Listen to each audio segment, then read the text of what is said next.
အခု remote ကိုကျောင်းသွားပို့မှာပဲဖြစ်ပါတယ်ကျောင်းသွားမပို့ခင်ကျွန်တော်တို့ရဲ့ brand new ဝယ်ထားတဲ့ EV ကားလေးကို parking ဖောက်ပါမယ်ကားအသစ်နဲ့သွားမယ်နော်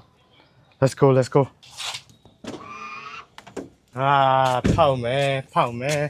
remote အဲ့ဘက်ဖောက်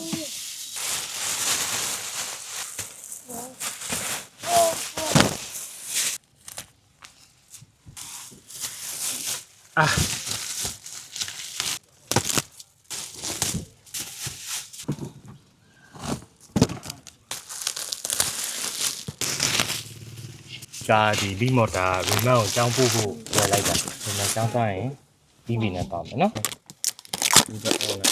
ကျွန်တော်ရဲ့ unboxing video လေးကိုကြည့်ရှုပေးတဲ့အတွက်ကျေးဇူးအများကြီးတင်ပါတယ်အော်ဒီမှာကြံသေးရယ်ဒီအပေါ်မှာကြံသေးရယ်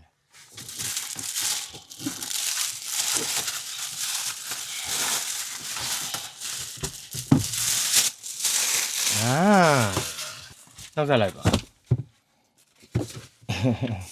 ကျွန်တော်သားဖရဲ့ unboxing video လေးကိုကြည့်ရှုပေးတဲ့အတွက်ကျေးဇူးအများကြီးတင်ပါတယ်နောက်ဗီဒီယိုလေးမှာပြန်လည်ဆုံတွေ့ပါမယ်